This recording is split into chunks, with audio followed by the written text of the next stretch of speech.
Setelah anak itu dilahirkan, apa proses pertama yang mesti kita lakukan? Yakni kita mengadzankan di telinga kanannya. Sekarang adzan itu dibilang bid'ah. Sudah kalau begitu nyanyikan dangdut. Ya, kalau dibilang bid'ah, mengadzankan anak, dah dangdutan aja. Tidak usah diadzankan. Ya, luar biasa semua bid'ah nih. Ya, semua dibid'ahkan. Ini menjauhkan kita dari kebaikan memang orang-orang ini. Ya. Tapi bungkusnya kembali kepada sunnah, dan banyak orang yang tertipu. Ibarat bungkusnya itu minyak sapi tapi isinya babi. Tertipu kita.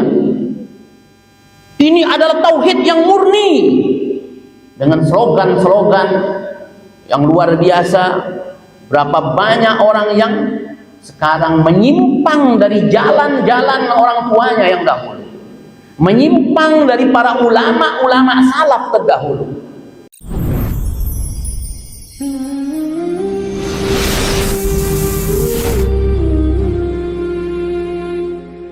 Wa ala kulli niyatin salihah wa ila hadratin Nabi Muhammad sallallahu alaihi wasallam. Al-Fatihah.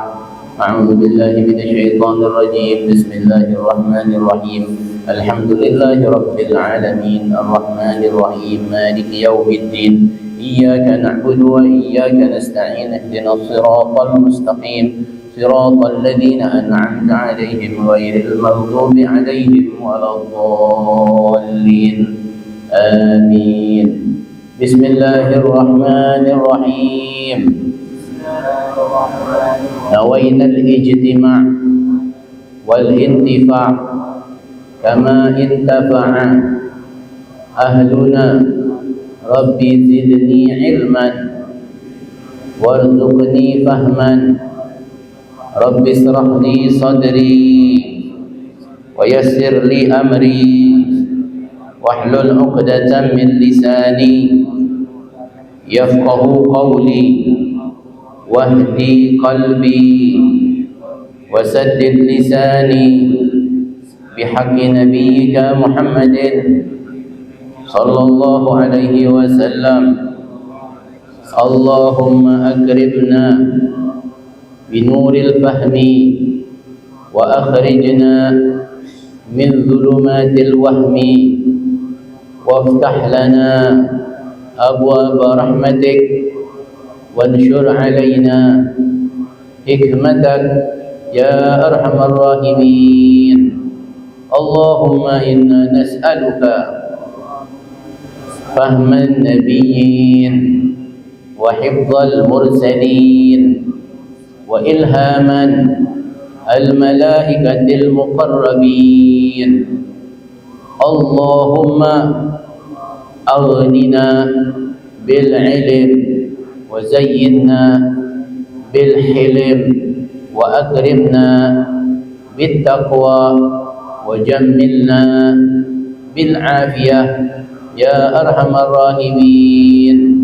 ربنا آتنا من لدنك رحمة وعلمنا من لدنك علما. سبحانك لا علم لنا إلا ما علمتنا إنك أنت العليم الحكيم.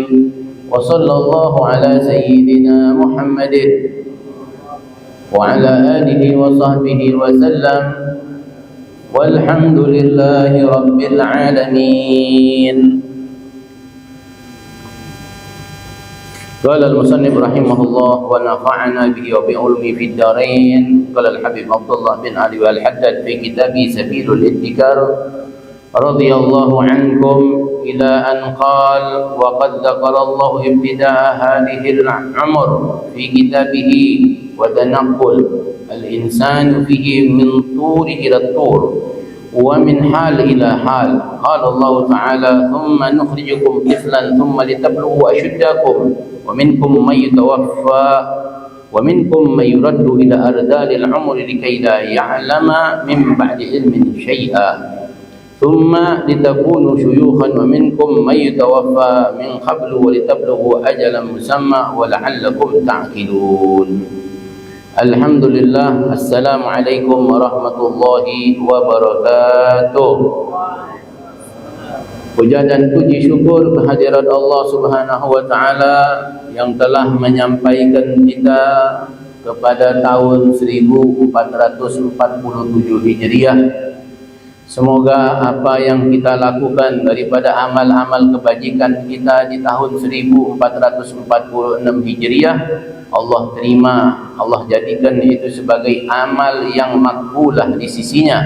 Semoga setiap amal kebaikan yang kita lakukan itu akan diganjar dengan kebaikan-kebaikan oleh Allah Subhanahu wa taala, dan semoga dosa-dosa kita yang mungkin kita sudah lupa yang kita lakukan di tahun yang lalu, semoga Allah mengampuninya, semoga Allah memaafkannya, semoga Allah menerima taubat kita, amin ya rabbal alamin. Dan semoga di tahun 1447 Hijriah ini yang kita akan jalani ini, semoga Allah jadikan tahun ini sebagai tahun kebaikan buat kita. Allah jadikan di tahun yang akan kita jalani ini tahun yang akan menjadikan diri kita makin dekat dengan Allah Subhanahu wa taala, menjadikan diri kita dicintai Allah, dicintai oleh Nabi Muhammad sallallahu alaihi wasallam. Semoga di tahun 1447 Hijriah ini Allah jadikan setiap detik daripada waktu yang kita lewati, setiap tarikan nafas yang kita hembuskan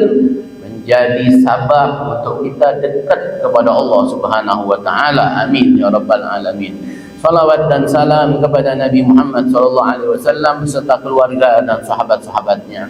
Ma'asyiral hadirin wal hadirat rahimani wa rahimakumullah.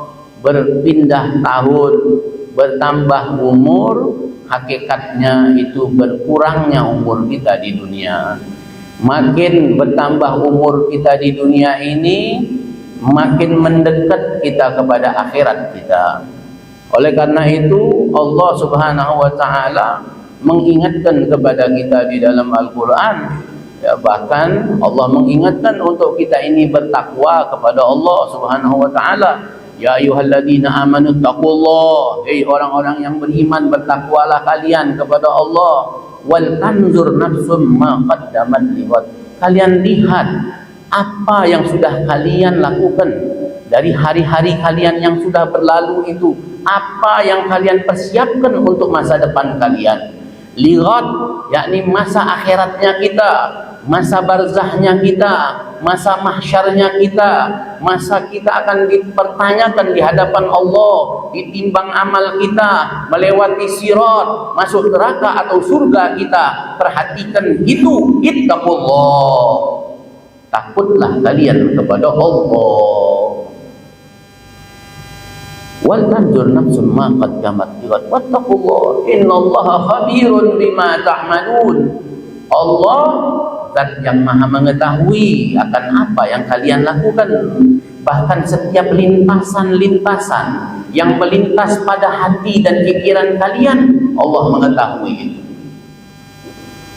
Allah zat yang maha mengetahui. Bahkan malaikat tidak mencatat lintasan itu, tetapi Allah mengetahui niat-niat kita itu. Maka Allah mengingatkan kepada kita, wala takunu kalladzina nasullah, jangan kalian menjadi orang-orang yang lupa kepada Allah. Fa ansahum anfusahum, kalau kita lupa dengan Allah, maka Allah akan jadikan kita lupa bahkan dengan diri kita sendiri. Apa maknanya kita lupa dengan diri kita sendiri? Makna kita lupa dengan diri kita sendiri, kita lupa bahwa kita ini adalah hambanya Allah. Kita lupa bahwasanya kita hidup di dunia ini memiliki kewajiban dan tanggung jawab yang akan kita pertanggungjawabkan di hadapan Allah Subhanahu wa taala. Kita lupa akan nikmat-nikmat yang Allah berikan kepada kita itu kelak kita akan bertanggungjawabkan di hadapan Allah. Kita lupa bahwa kita hidup di dunia ini cuma sebentar, hanya sebentar. Kita dilupakan oleh dunia dikarenakan kecintaan kita kepada dunia. Hati-hati, siapa orang yang mencintai dunia melebihi akhirat, maka dia jalannya akan menyimpang dari jalan kebenaran. menjauh dari jalan-jalan yang diridhai oleh Allah Subhanahu wa taala. Alhamdulillah kita hadir di majelis yang seperti ini di dalam rangka kita ingin membangun kesadaran pribadi-pribadi kita, mengingatkan diri kita, mengingatkan kepada nafsu yang ada di dalam diri kita bahwa kita hidup di dunia ini harusnya berjalan pada jalan-jalan yang sudah Allah Subhanahu wa taala tetapkan melalui lisan Rasulullah sallallahu alaihi wasallam. Semoga majlis-majlis yang seperti ini terus diistiqamahkan oleh Allah, terus dilanggengkan oleh Allah Subhanahu wa taala sebagai sarana untuk kita kembali kepada Allah Subhanahu wa taala. Amin ya rabbal alamin. Masyiral hadirin, berkaitan dengan umur, maka kajian kita masih membahas tentang fase yang kedua dari umur manusia. Fase yang terpenting, fase yang kita sekarang berada di dalamnya. Allah Subhanahu wa taala mengingatkan kepada kita. Setelah Al-Habib Abdullah Al-Haddad menerangkan kepada kita pada pertemuan yang lalu bagaimana kondisi kita di alam arwah, kemudian di alam rahim, bagaimana kita di dalam kondisi sperma, kemudian dirubah menjadi segumpal darah, menjadi segumpal daging, lantas dibungkuslah tulang dengan daging itu, kemudian dihembuskanlah ruh, dan seterusnya. Daripada fase itu lantas sampai kita kepada fase di mana kita dilahirkan oleh ibu kita ke dunia ini. Fase yang manusia akan melewati banyak fase pada fase dunia ini. Kalau Allah Ta'ala, Allah mengingatkan kepada kita, "Tsumma nukhrijukum tiflan." Kemudian kalian dikeluarkan oleh Allah sebagai tifil, anak kecil, bayi. "Tsumma litablughu asyuddakum." Lantas kalian berangsur-angsur menjadi dewasa. "Wa minkum may yutawaffa." Di antara kalian ada yang tidak sempat menjadi dewasa, sudah meninggal, baru dilahirkan beberapa hari meninggal, beberapa bulan meninggal, tidak sempat dewasa. Tapi sebagian kalian sampai menginjak kepada dewasa. Wa minkum may yuraddu ila ardalil umur. Bahkan sebagian dari kita melewati masa dewasa itu sampai kepada masa tua. Likai la ya'lama min ba'di ilmin syai'an, bahkan sampai tua renta, sampai kepada kondisi di mana dia tidak tahu dia melakukan apa, sampai kondisi pikun. Allah sudah terangkan itu.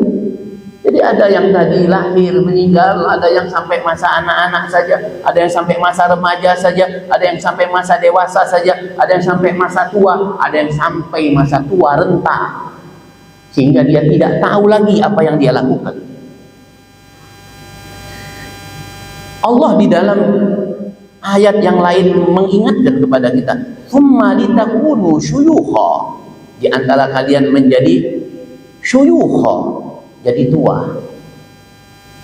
"Wa minkum may yatawaffa min qablu." Ada yang sudah diwafatkan di masa tuanya.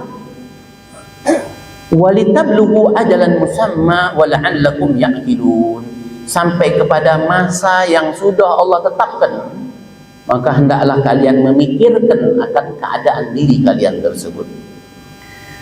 Fal insan fi hadzal umur yantaqilu min hal tufuliyah ila hal bulughi bisinni awil ihtilam.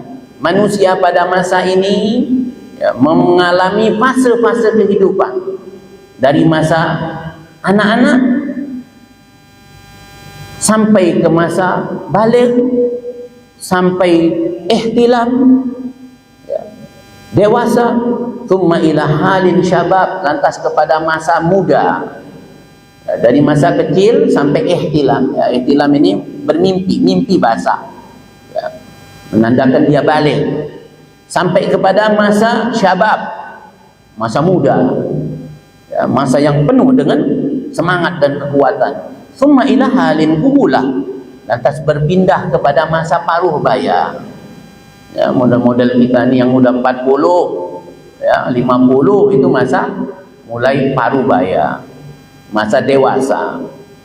Thumma ila hal syuyukha, sampai kepada masa lanjut usia, masyayikh, syekh, ya umur 60-an tahun sampai 70 tahun. Ya. Wa kibar ila masya Allah min hal haramin wa harb, sampai kepada masa tua, renta, ya, harum, yakni pikun, ala wifqin ma dzakarallah fi kitabih, sampai kepada masa-masa yang Allah sudah tetapkan bagi kita. Fa idza budi'a al-insan min batni ummihi istahala sarikhan. Seorang anak setelah dilahirkan dari perut ibunya, maka dia akan menjerit, menangis. Di sini dikatakan sebab dia menangis itu adalah karena dia dipukul oleh syaitan. Ya, dipukul oleh syaitan. Ada syaitan yang namanya Ummus Sibyan. Tugasnya itu suka ganggu anak-anak. Nah, itu ya. Tugasnya mengganggu anak-anak. Sehingga ketika kita lahir itu kita menangis karena dipukul oleh syaitan. Ya, sebagian ulama mengatakan kita menangis karena kita melihat ini dunia penuh dengan dosa. Ya. Wadzalika annallaha a'adahuma minha, kecuali Nabi Isa. Nabi Isa itu waktu lahir nggak nangis dia. Kenapa? Karena dia sudah dititipkan oleh kedua orang tuanya, ya, oleh ibu Maryam. Ummu Maryam itu berdoa, wa inni u'iduha bika wa dzurriyyataha minasyaitonir rajim. Ya, ibunya Sayyidah Maryam itu berdoa kepada Allah, dan aku ya Allah titipkan, minta perlindungan kepada Engkau untuk anakku ini, yakni Maryam dan keturunannya, nah, termasuk Nabi Isa. Ya, maka tadi kalau kita ya berhubungan suami istri, jangan sampai lupa untuk berzikir. Ya, minta dijauhkan dari syaitan. Kan ada doanya tuh. Ya, apa doanya? Allahumma jannibi syaitan wa jannibni syaitan ma razaqtana. Ya Allah, jauhkan kami dari syaitan dan jauhkan syaitan dari rezeki yang Kau berikan kepada kami. Ini penting, ya, supaya anak-anak kita itu dilindungi oleh Allah dari gangguan syaitan. Ya, jangan main hajar aja, doa dulu. Ya. Supaya keturunannya menjadi keturunan yang baik. Ya, maka tadi hati-hati ya, kalau misalnya anak kita tuh bandel, ya, bandel, kacau lah pokoknya. Itu jangan-jangan karena prosesnya tak bagus. Ya, prosesnya itu menentukan. Ya, proses kita membuat anak itu menentukan bagaimana hasilnya. Yang prosesnya bagus saja belum tentu hasilnya bagus, apalagi yang prosesnya tidak bagus. Ya. Maka tadi ya, diawali dengan berlindung kepada Allah dari syaitan. Ya. Ada doa-doa yang diajarkan oleh Rasulullah. Bagaimana doa ketika kita setelah inzal. Setelah inzal, ketika keluar mani itu ada doanya. Ya, ada doanya. Sehingga dengan begitu anak-anak kita itu insya Allah menjadi anak-anak yang baik. Jadi jangan salahkan anak kita terus kalau dia bandel, salahkan diri kita. Kenapa prosesnya nggak kita ikutin itu dengan proses yang baik? Kenapa kita tidak mengikuti Nabi Muhammad? Orang yang tidak ikut Nabi Muhammad itu tidak akan mendapatkan keberuntungan. Ya, maka ya, terutama yang belum menikah, yang masih bujang, ya, kalau mau nikah belajarlah dengan benar, dengan baik. Supaya apa? Supaya mendapatkan keturunan yang baik, yang baik-baik. Rugi kita kalau punya keturunan yang tidak baik. Ya, kita hidup di dunia ini punya keturunan, tujuannya apa? Tujuannya supaya mereka ini nanti bisa menenangkan kita ketika kita di barzah. Ya, mengirimkan doa, mengirimkan amal-amal kebaikan. Sehingga penting untuk kita ini mendidik anak-anak kita dengan didikan yang baik setelah dia lahir. dibawa ke majelis ilmu, dibawa ke majelis taklim, dibawa jumpa ulama, dibawa ke masjid. Jangan dibawa ke mall terus, jangan dibawa untuk makan aja. Kasih juga dong makanan batin, jangan makan gohir aja. Refreshing ke sana kemari, jalan-jalan, bawa juga refreshing ke masjid supaya dia tahu masjid ini juga tempat refreshing, tempat untuk menyegarkan jiwa, bukan hanya pergi ke pantai, bukan hanya lihat pemandangan. Ke masjid dong, duduk di taman surga, jangan cuma duduk di taman dunia. Ada taman surga, majelis ilmu, majelis zikir, bagian dari surga yang ada di dunia. Tidak ada yang lebih menenangkan daripada surga. Tidak ada maksiat di dalam surga, tidak ada kehinaan di dalam surga. Tapi kalau kau duduk di taman dunia, kehinaan kau lihat di situ, kemaksiatan tampil di situ. Maka duduk di tempat seperti ini untuk melindungi mata kita, telinga kita, hati kita, tangan kita dari hal-hal yang tidak baik. Didik anak kita. Jangan sampai kita nanti menyesal ketika kita berada di barzah, sudah masuk alam kubur baru nyesal. Kenapa ya dulu enggak anakku dulu kudidik dengan didikan yang baik, pendidikan agama yang benar, dibawa untuk jumpa orang-orang yang baik, orang-orang yang benar, jumpa para ulama. Ini enggak, anak cuma dibawa kalau jumpa artis, dikenalkan dengan artis, tidak dikenalkan dengan orang-orang soleh, tidak dibawa untuk berkumpul bersama orang-orang soleh. Nah, ini jangan sampai nanti penyesalan ketika kita berada di barzah. Luar biasa ya, anak itu investasi kita, investasi akhirat kita, anak ya.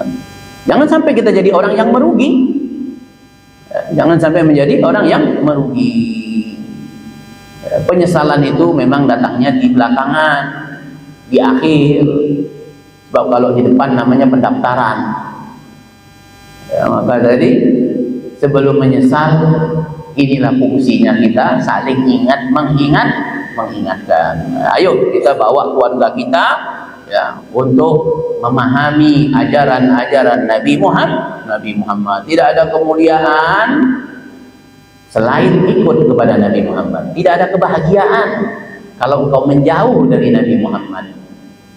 Tidak ada kebaikan, tidak ada kebahagiaan kalau kita menentang Nabi Muhammad, berjalan menyimpang dari jalan Nabi Muhammad, menjauh dari Nabi Muhammad. Ya. Rugi yang akan kita dapatkan. Kemudian kama dzakara dzalika minal hadits wa inna iblisa jaa liyata'anu fa waqa'at ta'natuhu minal hijab fil hijab ya. Jadi itu syaitan menusuk kita ya, ketika kita dilahirkan di dunia ya, ditusuk kita oleh syaitan sebagaimana riwayat di dalam hadis Nabi sallallahu alaihi wasallam menerangkan tentang itu. Wa minas sunnah al-ma'muru biha ayyu'adzana min udunil mauludil yumna. Setelah anak itu dilahirkan, apa proses pertama yang mesti kita lakukan? Yakni kita mengadzankan di telinga kanannya. Sekarang adzan itu dibilang bid'ah. Sudah kalau begitu nyanyikan dangdut. Ya, kalau dibilang bid'ah, ngadzankan anak, dangdutan aja. Tidak usah diadzankan. Ya, luar biasa semua bid'ah ini. Ya, semua dibid'ahkan. Ini menjauhkan kita dari kebaikan memang orang-orang ini. Ya. Tapi bungkusnya kembali kepada sunnah, dan banyak orang yang tertipu. Ibarat bungkusnya itu minyak sapi tapi isinya babi. Tertipu kita. Ini adalah tauhid yang murni dengan slogan-slogan yang luar biasa. Berapa banyak orang yang sekarang menyimpang dari jalan-jalan orang tuanya yang dahulu, menyimpang dari para ulama-ulama salaf terdahulu. bahkan merasa dirinya paling salaf, tapi menjauhkan orang dari para ulama justru. Maka sunnah ketika anak itu lahir diadzankan pada telinga kanannya. Tujuannya apa? Untuk mengenalkan dia, memperdengarkan kepada dia, mengingatkan kepada dia anak itu, agar dia ingat bahwa dia sebelum dilahirkan ke dunia pernah bersaksi bahwa Allah adalah Tuhannya. Ya, persaksian diingatkan kembali. Kemudian wa yuqamu lis-shalah fi udhunihil yusra, kemudian diiqamahkan pada telinga kirinya. Ini bid'ah nih. Enggak ada itu. Hah? Nabi tak buat. Nah, kalau Nabi tak buat, sudah kau buatlah sendiri. Ya. Dangdutkan, ya, dengarkan lagu rock begitu ya. Nah, ini tidak paham itu maknanya zikir. Adzan itu zikir apa bukan? Qomat itu zikir apa bukan? Apa di dalam iqamah atau adzan itu ada kalimat-kalimat yang tidak baik? Sudah cukup itu. Sebetulnya kalau mau berpikir, ya, kalau mau memahami, kalau mau mentafakuri, apa yang terdapat di dalam kalimat adzan itu? Apa yang terdapat di dalam kalimat iqamah itu? Diperdengarkan kepada anak tersebut. Bukankah berdasarkan penelitian anak itu bahkan di dalam perut ibunya sudah mendengar? Kan begitu. Masa setelah lahir dia peka?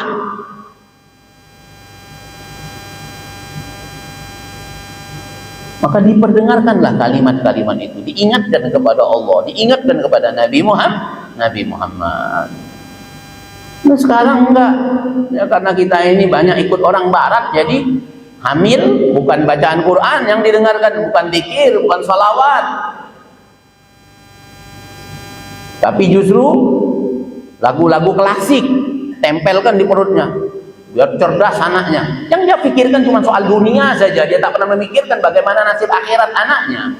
Dia tidak pernah memikirkan apakah anaknya ini nanti menjadi anak-anak yang soleh atau tidak, yang menjadi investasi bagi akhirat dia.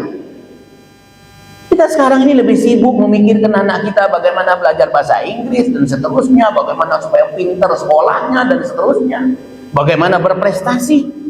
Tapi kita jarang memikirkan bagaimana anak ini nanti bisa mengirimkan bacaan Quran kepada kita, mengirimkan bacaan suratul Fatihah untuk kita. Ketahuilah bahwa kita di alam barzah itu, kata Nabi, sangat membutuhkan amal-amal kebaikan yang dilakukan oleh anak kita. Nabi sudah mengingatkan kepada kita, idza mata ibni adam inqata amalu illa min thalath. Seorang anak Adam kalau dia meninggal putus amalnya kecuali dari 3. Yang diantaranya adalah anak yang soleh yang mendoakan dia. Kita prihatin kalau anak kita doa Rabbi firli wali walidayya aja dia dah hafal itu. Lepas sholat dia tak pernah mendoakan kita, karena kita tidak pernah membimbing dia, mengajari dia untuk mendoakan kita. Kalau di rumah kita sholat berjamaah, sesekali di dalam rumah kita, anak kita suruh dia membaca doa, ajari doa agar dia mendoakan kita. Nah, betapa sedihnya kita nanti ya, di alam barzah sendiri, tidak ada yang menemani, tidak ada yang menghibur, kecuali hiburan itu datang dari anak-anak yang soleh yang mendoakan kita. Semoga Allah jadikan anak turunan kita anak-anak yang soleh dan solehah, amin ya rabbal alamin. Kemudian setelah kita mengiqamahkan pada telinga kirinya, tazkiran lahu bil fitrah, mengingatkan kembali kepada dia tentang fitrahnya, allati fatarallahu an-nas 'alaiha wa hiya at-tauhid, ya ini pengesaan kita kepada Allah. Itulah fitrahnya kita, mensaksikan, mempersaksikan bahwasanya tiada Tuhan selain Allah, mempersaksikan bahwa kita pernah mengakukan bahwa Allah itu adalah Tuhannya kita. Qala Rasulullah sallallahu alaihi wasallam, kullu mauludin yuladuna 'ala al-fitrah fa abawahu yuhawwidanuh aw yunassiranuh aw yumasjisanu. Wa qala Allah Ta'ala fa'aqim wajhaka lid-dini hanifan fitratallahi allati fatara an-nasa 'alaiha. Kata Nabi sallallahu alaihi wasallam, setiap anak yang lahir itu lahir dalam keadaan fitrah, dalam keadaan dulu bersaksi bahwa Allah adalah Tuhannya. Kecuali orang tuanya yang akan menjadikan anak itu Majusi, Nasrani, atau Yahudi. Mau jadi penyembah api, penyembah patung, atau penyembah salib, itu orang tuanya. Ya. Mau jadi penyembah batu atau penyembah Allah, itu orang tuanya yang akan menjadikan anak tersebut seperti apa. Nah, tugas kita berarti ya, untuk mengingatkan. Maka tugas kita itu sudah dimulai ketika anak itu lahir ke dunia, kita ingatkan dia. Nanti waktu dia kecil, kita ajari dia. Setelah dia balik bahkan nanti ya, kita harus ingatkan kembali tentang kewajiban-kewajiban dia kepada Allah Subhanahu wa Ta'ala, walaupun sudah pernah kita didik, sudah pernah kita ajar. Karena pembelajaran itu tidak akan berhenti sampai kita masuk ke liang lahat atau dia yang masuk ke liang lahat. Maka Allah Subhanahu wa Ta'ala mengingatkan kepada kita, hadapkanlah wajah engkau, yakni wajah hatimu kepada agama Allah yang lurus, yang menjadi fitrah dari Allah Subhanahu wa Ta'ala, yang Allah fitrahkan kepada setiap manusia. Fitrahnya kita adalah mengabdi kepada Allah, menjadi hamba-hamba Allah. Faminal umur al-mu'akkid 'alal abawain ay yuhafidha al-maulud min kulli syai'in yakhruju bihi an haddil fitrah. Kewajiban orang tua adalah menjaga anak-anaknya agar anak-anak tersebut tidak keluar dari fitrahnya, wa yuhsina tarbiyatahu, dan memperbagus pendidikan anak tersebut, wa yajtahida fi dzalika, berusaha dengan sungguh-sungguh untuk mendidik anak tersebut, wa yajtaniba al-maradi'as-su, menjauhkan anak itu dari minum susu yang tidak baik. Maradi', perempuan-perempuan yang menyusu yang tidak baik. Kalau zaman dulu ada perempuan-perempuan itu tugasnya menyusui, disewa. Ya, perempuan-perempuan yang disewa untuk menyusui. Maka cari yang baik, yang betul. Ya, kalau istri kita dapat menyusui anak-anak kita, bagus sekali. Ya, paling tidak selama 2 tahun, paling tidak anak itu disusukan ya, dengan susu yang baik itu, maka akan menjadikan tabiatnya baik. Hati-hati. Karena apa yang diminum, apa yang dimakan bisa menjadi tabiat, merubah tabiat kita. Maka kalau tadi ibunya tidak baik, anak kita disusukan kepada perempuan yang tidak baik, maka dikhawatirkan tabiatnya menjadi tidak baik. Ya, mungkin kita sekarang ini kebanyakan minum susu sapi, jadi modelnya model begini. Ya, kalau dulu nyusunya 2 tahun dengan ibunya, insya Allah baik-baik semua. Ya, tidak perlu diimunisasi itu. Ya, tidak perlu dimasukkan barang-barang yang tidak jelas ke tubuh kita itu. Susukan aja 2 tahun. Ya, insya Allah sehat. Makan makanan yang bergizi, insya Allah sehat. Tidak perlu ya, diimunisasi dengan barang-barang yang tidak jelas. Bahkan sampai sekarang kehalalannya masih belum jelas. Tapi jangan ngomong-ngomong, nanti dibilang tidak mendukung program pemerintah. Maaf ya, sebagian dokter sendiri itu anaknya nggak dia imunisasi. Yang paham itu ya, tidak melakukan itu, malah kita yang nggak paham inilah ya, suka dibodoh-bodohin karena kita nggak paham kan. Ya, kita ini suka ditipu karena kita nggak tahu. Kalau tahu nggak mau ditipu kita, betul nggak? Ya, pasi ini, suntik ini, macam-macam disuntikkan. Ya, tapi kalau yang paham justru tidak mau anaknya itu dikasih hal-hal yang aneh-aneh itu. Ya, mudah-mudahan Allah jadikan kita ini sehat afiat, insyaallah. Ya, turunan kita semua sehat afiat. Nah ini kama fil hadis, bagaimana di dalam hadis bahwa apa yang kita makan, kita minum itu akan menjadi tabiat bagi kita. Nah mudah-mudahan ya, kajian kita di pagi hari ini ya, bisa kita pahami dan bisa kita amalkan insyaallah. Ada yang mau ditanyakan? Ya, khair. Allah. Kubur yang sudah nanti kita lihat mereka kadang bersama, tetapi sudah tidak seperti biasa lagi. Pertanyaannya, bagaimana nasib mereka yang berlepas dari berdoa atau Waalaikumsalam warahmatullahi wabarakatuh. Bagaimana kondisi orang yang dalam kondisi tadi tua renta? Dia beramal itu kadang-kadang asal-asalan saja. Nah, ya. Maka dalam kondisi yang seperti itu, ya kita selaku keluarganya mengingatkan. Jadi kewajiban kita sebagai anak itulah tadi. Ya pentingnya kita punya anak yang soleh. Sehingga di dalam kondisi kita umur yang seperti itu, anak-anak kita tidak meletakkan kita di panti jompo. Ya, anak-anak kita tidak meninggalkan kita, tidak memaki kita, tidak menghina kita. Ya, tetapi dia justru membimbing kita, mengarahkan kita, mengingatkan kita. Sebagaimana kita mengingatkan dia sewaktu dia kecil, begitu pula dia mengingatkan kita di masa kita tua renta itu. Sebagaimana kita ya menimang dia, ya menceboi dia, memandikan dia waktu dia kecil, begitu pula dia akan memandikan kita, menceboi kita di kondisi kita tua renta itu. Maka orang yang dalam kondisi yang seperti ini, sebagian ya kalau sudah memang betul-betul sudah tidak ingat apa-apa lagi, maka mereka tidak berdosa. Ya, mereka sudah kembali seperti anak-anak kecil. Bahkan di dalam riwayat nanti pada akhir-akhir di kajian umur ini, bahkan Allah malu mengadab orang yang umurnya sudah 80 tahun. Allah malu. Maka orang yang umurnya 80 tahun lebih itu, kalau dia meninggal, ini masuk dalam golongan orang-orang yang masuk surga tanpa dihisab. Ya. Jadi mau umur sampai 100 tahun atau 200 tahun. Ya. Kenapa Allah malu mengadab mereka? Selama mereka mati dalam keadaan iman, ya.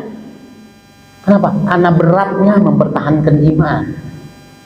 Sampai di umurnya yang sudah renta itu dia masih beriman kepada Allah, maka Allah malu kepada hamba tersebut. Dengan banyaknya ujian-ujian kehidupan, tapi dia tetap beriman kepada Allah. Sampai umurnya renta itu, maka Allah malu untuk mengadab dia. Berarti dia langsung masuk ke dalam surganya Allah. Alhamdulillah. Beruntung kita kalau ada orang tua ya, yang umurnya sampai 80 lebih, ya kita masih mengabdi, berbakti kepada dia, ya beruntung kita. Ya, itu menjadi ladang amal buat kita. Ya, maka jadilah kita anak-anak yang berbakti kepada orang tua kita justru di saat mereka membutuhkan kita. Kalau mereka masih sehat, mereka masih gagah, nggak butuh sama kita dia. Ya, mereka masih bisa berusaha. Bahkan sifat orang tua itu, ya, meskipun anak-anaknya sudah dewasa, sudah sukses, dan dia masih sehat, dan dia masih punya penghasilan, sifat orang tua itu, walaupun anaknya ada banyak duit, masih mau ngasih sama anaknya. Itu sifat orang tua, sudah begitu memang. Ya. Nah, maka kita ya harusnya membalas kebaikan-kebaikan orang tua kita itu dengan kebaikan. Nah, mudah-mudahan kita semua ini dikategorikan anak-anak yang berbakti kepada orang tua kita. Kalau orang tua kita sudah meninggal, jangan lupa doakan mereka di setiap habis sholat kita, doakan. Ya, doakan mereka. Ya. Ada lagi? Tidak ada?